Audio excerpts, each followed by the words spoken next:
only thing we have to fear is fear itself. The National Weather Service has issued a severe thunderstorm warning. Welcome to the Common Sense Practical Prepper Podcast, where prepping doesn't have to be complicated or expensive. Coming to you from a well-defended off-grid compound high in the mountains. Coming to you from his Florida room in Richmond, Virginia. Neither off-grid nor well-defended, unless you count his chickens and cats. Here is your host, Keith. Hey all, this is Keith, and you're listening to the Common Sense Practical Prepper Podcast for December the 26th, 2025. I hope everybody had a good Christmas. I hope Santa brought you everything that you asked for. I had two gifts that are really super cool. One is a flamethrower. Yes, a flamethrower. In full transparency, it should be used to light your grill or light the bonfire, trash pile, whatever it happens to be. It's kind of shaped like a Tommy gun. It's got a stock, it's got a trigger, which is the igniter, it's got a handle in the front, and you screw on the small propane bottles, like you take camping, like for your Coleman stove. That's what you screw on to the bottom, and if you really crank that thing up, it shoots flames a good 2 or 3 feet. I can think of a lot of really cool things to do with this flamethrower outside of what the instructions recommend you should use it for. As I mess around with it, I will let you know how things go. And the other is a GRAYL water filtration system, GRAYL. Several different models. Go ahead and look them up. Basically, it's like a fancy French press. You put in the Uki water, you press the filter down, and the filter is at the bottom, and it pushes the dirty water up through, gets all the dirty water, all the contaminants out, and then what you have is the clean water in the container, GRAYL. They have plastic, stainless steel. They can be a bit pricey, but they're well worth it. Check them out and see if it's something that you want to add to your preps. Let's talk about the price of silver, and it went up again today. And I looked at it, silver ended up just short of $80 an ounce. I think it climbed $6 and change just today. Like I've mentioned before, I've read several different articles, and I think I may have dialed in on what might be the real reason. People are talking about market manipulation, the suppression of the price for several years or several decades, whatever it happens to be. Now, what I do know is China has a lot of the world's silver still in the ground. There's a lot of rumblings that come January 1, China is going to tack on additional taxes, tariffs, however you want to spin it, that will increase the price, and of course, that's passed on to consumers. It'll cost more for EVs, data centers, solar panels, and the like. Like I've said before, the price is really outside of my budget. I will not be purchasing any silver rounds anytime soon. Let's talk about copper. Copper is like the left-handed, red-headed stepchild of precious metals. Reading some articles today, copper reached $5.90 per pound. Not per ounce, but per pound. Now, manufacturers purchase by the ton, and it's roughly, give or take, $12,000 a ton. Now, two articles. Goldman Sachs. Copper prices will not stay above $11,000 per ton for long. Article right behind it. Bank of America projects copper prices to surge well past $12,000 a ton in 2026. So there you go. One article says this is just a little blip. It's going to drop back down. Another article says it's going to continue up. The odd thing about copper is if you wanted to stack copper like silver, it's relatively cheap, but for the average consumer, there is a huge markup. There's a huge premium, much, much larger than it is on silver. If you're thinking about copper, do a lot of research. I would do more research about stacking copper than I would with stacking silver. But if you're interested, take a look. I'll do some additional research and see if it's viable as a barter item in the future. If you guys want to get a hold of me, practicalpreppodcast@gmail.com. I'm always open for suggestions on different topics to talk about. I don't do a lot of gear reviews. In all honesty, you can punch in GRAYL on YouTube or GRAYL on X or any social media site, and you'll find dozens and dozens of people that have done extensive testing or gear reviews on GRAYL, solar panels, flashlights, ham radios, all the different things that preppers use. I don't want to waste your time doing a gear review when it's not going to be beneficial. I do appreciate everybody stopping by here to get your information, but what I like to talk about more is what I'm doing, mistakes that I've made, successes that I've had, as well as the prepper mindset or the mentality and current events, what I see going on that may or may not trigger a small or significant SHTF situation. And in that same vein, I like to talk about the prepper mindset or the methodology, however you want to phrase that. I think there comes a time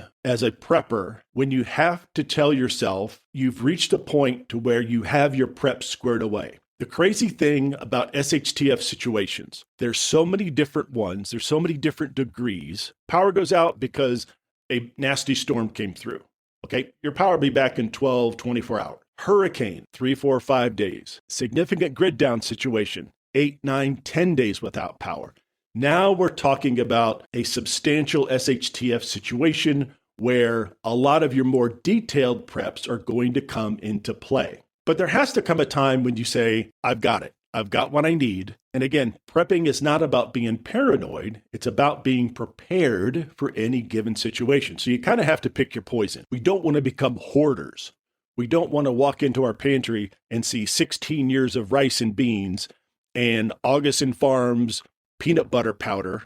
I have to try some of that. Augustin Farms peanut butter powder in these number 10 cans stacked floor to ceiling. You can only use so much peanut butter in an SHTF situation. So you walk into your pantry and you need to decide, have I done enough? And with all the unknowns out there, it's very easy to say to yourself, well, no, I need 15 more bags of rice, or I need 6 more gallons of olive oil, or I need 32 more cans of tuna because 222 cans of tuna just is not enough. You have to get yourself to stop. You'll end up driving yourself crazy. And we all want to be, let me put it this way. I believe preppers have a type A personality. They're about resilience, self-reliance, and they don't want to be left behind.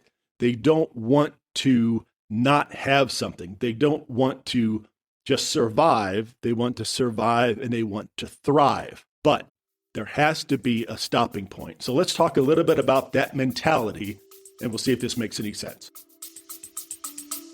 We'll be back after a quick break. Hey, Common Sense Practical Prepper listeners. Want reliable, long-lasting food for your preps? Augustin Farms has you covered with top-quality freeze-dried and dehydrated meals, veggies, meats and more. Shelf-stable up to 25 years, made in the USA and actually delicious. Great prices, even better product. Use my affiliate link in the show notes. Don't forget to use the coupon code PODCASTPREP at checkout for an extra 10% off. Stock up now and prep smart. Back to the show.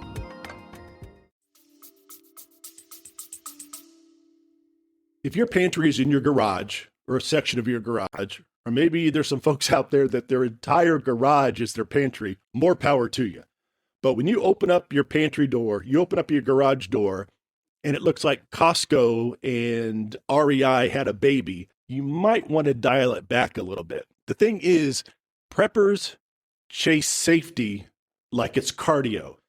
We never feel like it's done. We don't necessarily feel like it's accomplished. Think of like a weightlifter. Oh, just one more rep. Or a runner. Oh, just one more mile. Or I need to run this marathon next week. I need to trim off 3 minutes and 5 seconds for my personal best. But this is where common sense should kick in, okay? Common sense with me has kicked in when it comes to preps. And the best thing to do to find out where you are and where you need to be, or how much further you need to take your preps, is to simply do an audit. Rice lasts 30 years if sealed correctly. Honey is immortal. I wasn't calling you honey. Honey is immortal. Your freeze-dried food, 20-year shelf life. Your little chest freezer you have in the garage that's full of pork chops and chicken and all sorts of things, I'm going to say 2 or 3 years. Initially, I thought, well, if you vacuum seal it nice and tight. It should last forever as long as you keep it frozen. That's not entirely true. You're still going to be able to eat it a couple years, but I hope you have some really good, really strong teeth because it's probably going to be a little chewy. So as I walk into my pantry today and I start looking at things, I'm trying to figure out what I need to steer away from as far as purchasing more, and then what I might still need. Went into my pantry today and looked at some chicken breasts, the canned chicken breasts that I purchased at Costco. I forget when. I looked at the expiration date. The expiration date is rapidly approaching. Now, I've said this before. Just because the expiration date is January 1, 2026, that does not mean you have to throw out the chicken breast or the pickles or whatever it happens to be. Take one of your canned items, you have the expiration date. It's going to last far past that. If you have a can of corn, a can of green beans, and it starts to bulge, definitely throw it out. Open up the can of beans that's 6 months past the expiration date. Take a look at it. Open up the corn that's 1 year past the expiration date and take a look at it. Don't throw it away just because it's a couple days or a couple months past that expiration date. I've said before what I'm doing with some of my canned vegetables that are past the expiration date. I am freeze drying them, putting them in Mylar, putting them in mason jars, adding an oxygen absorber. To me, that's going to extend the shelf life. So when you look at your preps as a whole, first we need to define what we're prepping for. And this is a wild card. Are we prepping for a hurricane? Are we prepping for the zombie apocalypse? A significant grid down situation?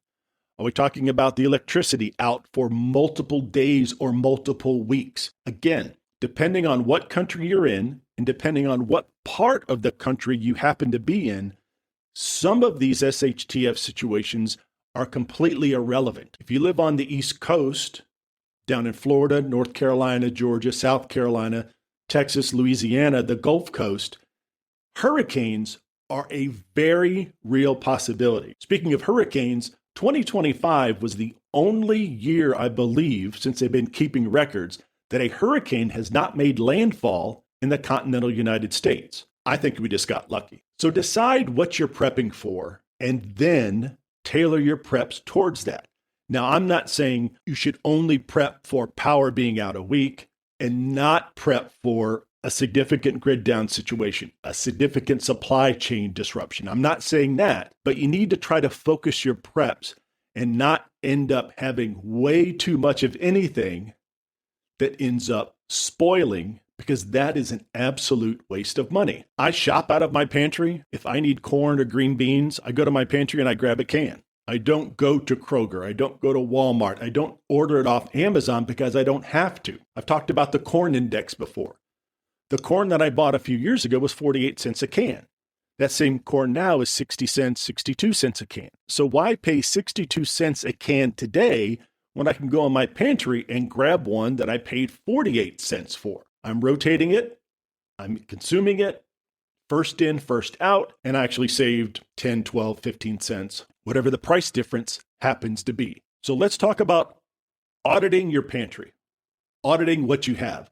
Whether it's a super small pantry, and there's nothing wrong with that, or whether it's some gargantuan monster pantry because you have 5 people in your family and you have extended family that are going to make their way to your little compound, aka your house or apartment, when the poop hits the fan. The way that I have done my inventory in the past is a pencil, a clipboard, and a piece of paper. I would then transfer that over to an Excel sheet that I print. I'm not an Excel expert, but I would print the Excel sheet out and then I work off of that. There are apps out there to help you. And I'm trying 2 of these currently to see which one fits my situation the best. So I guess technically this is a gear review. Is an app a gear? Okay, we're going to call an app a piece of gear. So I'll be doing a gear review of these apps.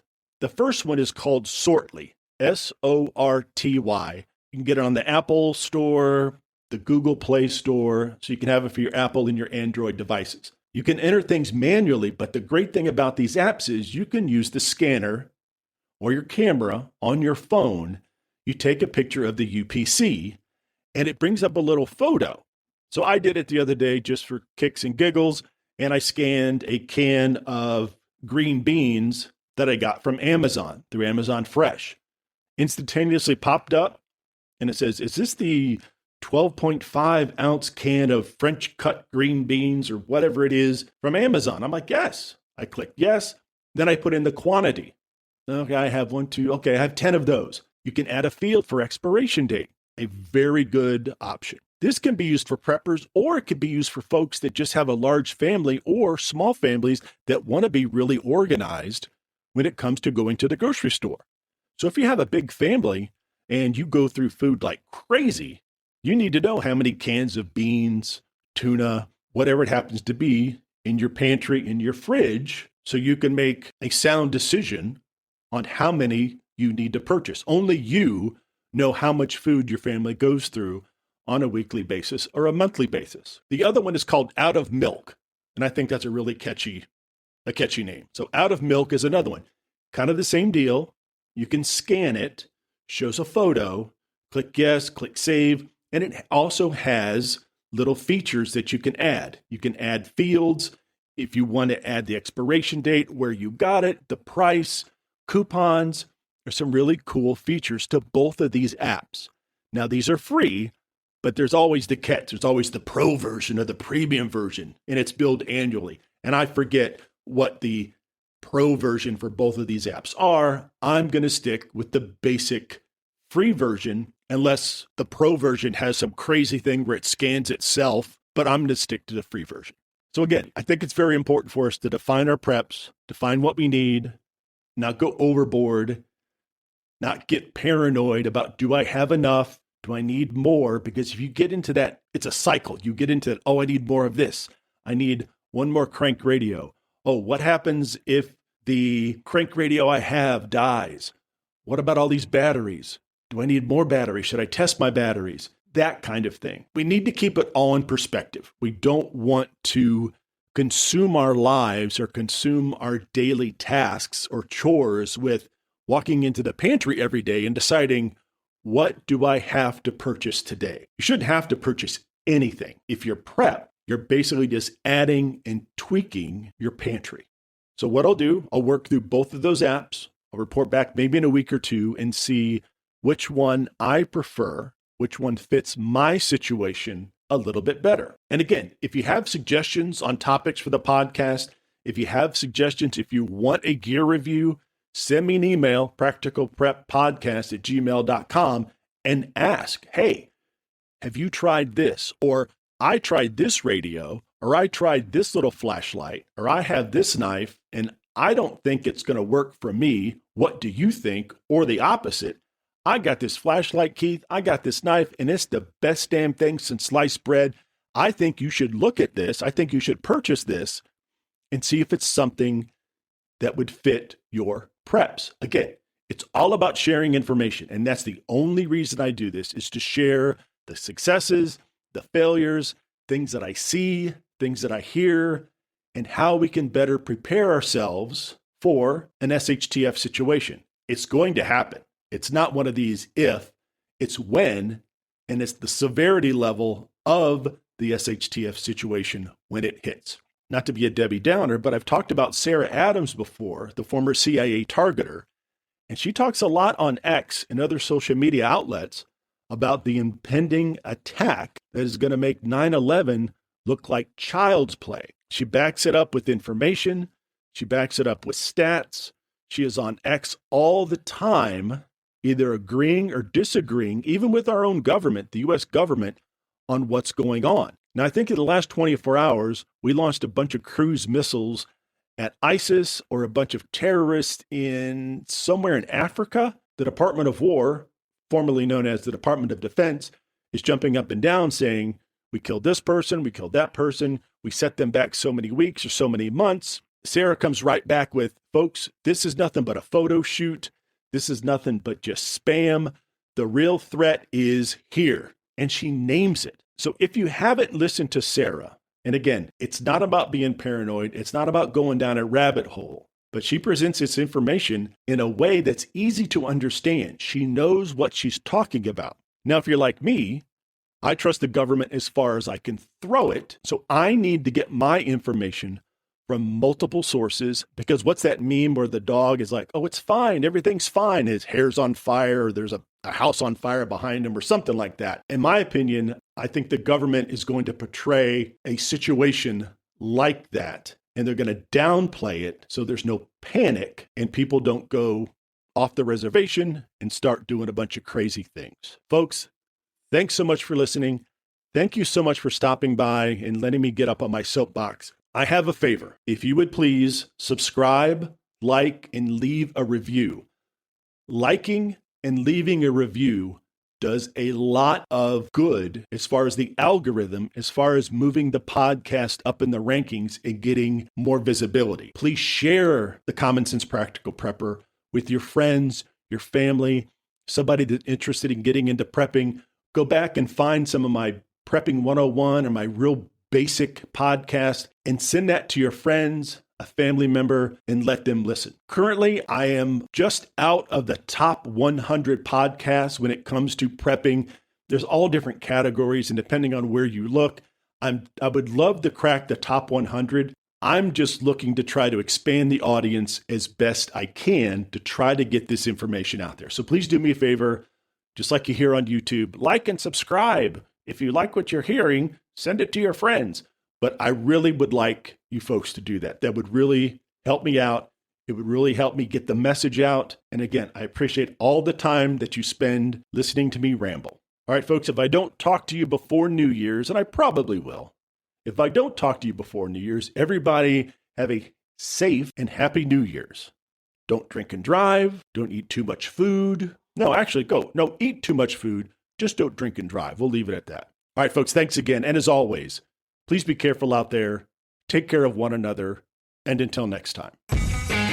Thanks for listening to the Common Sense Practical Prepper Podcast. Be sure to subscribe so you don't miss an episode. While you're at it, help spread the word by leaving a rating and review.